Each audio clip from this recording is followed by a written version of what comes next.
Motor Week is made possible by Rock Auto, Tire Rack, and Die Hard.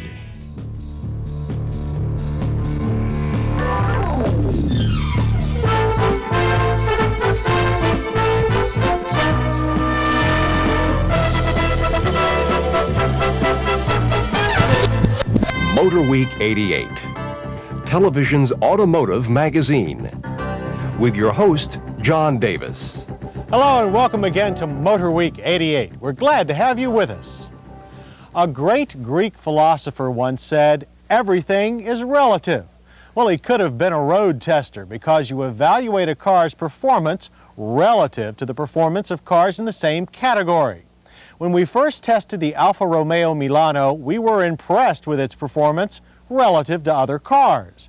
Well, evidently the folks at Alfa Romeo never studied philosophy because they've introduced another version of the Milano that performs even better than the first one we tested. So relatively speaking, how much better? Enough to make sports car buyers forget the Milano has 2 extra doors at the rear, and enough to make sports sedan buyers forget the Milano's, shall we say, unique rear-end styling. Before we get to the details, let's get the name straight. This is the Milano 3.0 as opposed to Milano Gold or Platinum. Last year the car was designated the Verdi or Green, but the designation was dropped for marketing reasons. By any name, this is the high-performance Milano. And that high performance starts here with a 3-liter version of the Alfa's already potent overhead cam V6. Horsepower is 183 versus 154 for the 2.5-liter that powers other Milanos. Torque is rated at 181 pound-feet. The high-revving V6 makes the Milano 3.0 the best-sounding 4-door on the street today, and one of the faster ones. Despite a bit of shudder from the limited slip rear end on launch, our Milano zipped through the quarter mile in 15.9 seconds at 88 miles per hour and went from 0 to 60 in a brief 8 seconds. But there's more to being a 3.0 than going fast. This Milano also gets a different look, which includes a front-end spoiler, side skirts, and a tail spoiler that goes out of the beltline molding. Wheel arch flares are also part of the package. And if it's function that impresses you, 195/55 V-rated tires help to fill out those flares. And what's behind them gets the job done too. The Milano 3.0 has anti-lock brakes as standard, so it stops with the accuracy of a high-priced German sedan. From 55, our car's stopping distance averaged a very short 98 feet. And unlike some other cars with ABS, the Alfa has a firm, solid feel to the pedal. The ABS pulsation doesn't start until you're really pushing hard. Other 3.0 changes include a revised interior. We like them, but wish Alfa Romeo had gone a little further. Take the 3.0's front Recaro seats. They have high bolsters, good support, and the driver's side seat is heated. Adjustments, though, are sparse, and some drivers found the seats too narrow and hard. A tilt wheel is standard, but it still doesn't provide enough adjustment to eliminate the bus-like Italian quality. Other idiosyncrasies include a horseshoe parking brake that, when engaged, gets in the way of the armrest. A somewhat notchy but very accurate 5-speed shifter. An automatic is now available in the Gold and Platinum versions.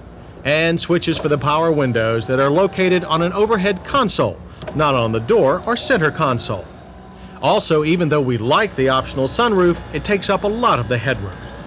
While we're complaining, the heat controls and radio are located too far down the dash to be easily reached. Yet overall, we like the shape of the Alfa's dash, and it's handsome, and the instruments are complete and easy to read. Backseat passengers are treated to extra bolstering too.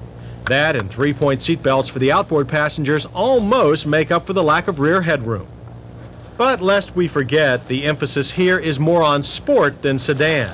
So most Milano 3.0 drivers won't care that the trunk liftover is high, the opening small, and that an odd item or two may have to be left behind. Milano 3.0 drivers are more likely to care that the seats do a great job of holding them in when the road gets twisty, and that the Milano 3.0 itself hangs on to the turns. The steering, while a bit heavy and a little slow, is accurate and feels great. Body roll seems heavy at first, but the car never leans over as far as you think it's going to, so the handling has a very controlled and linear quality. Best of all, the Milano is spirited without being frightening. It won't kick its tail out unexpectedly. Despite the 3.0's outgoing nature, it was fairly quiet inside, measuring 67 decibels of noise at 55. As for mileage, EPA ratings are 18 city, 25 highway. We managed an excellent 24. Best of all, the Milano 3.0 is base priced at $21,650. That includes power steering and windows, air conditioning, power door locks, tilt steering wheel, and rear window defroster. Only the sunroof and cruise control are optional. In our safety check, the Milano 3.0 fails to have front passive restraints, but passes on all other counts. The Alfa's willing 3-liter engine and quick acceleration top our list of hits. We also liked its stable handling and excellent anti-lock brakes. Misses include awkward steering wheel to pedal driving positions, a lack of headroom with the optional sunroof, and a small and inconvenient trunk. For comparison, the Acura Legend is more expensive, has more comfort-oriented interior and accessories, but lacks the Alfa's engine performance and spirited nature. It's hard to compare an Alfa Romeo Milano to any other four-door sedan. It has a combination of qualities you just can't find in other sedans, and with the 3.0, those qualities just come in greater quantity.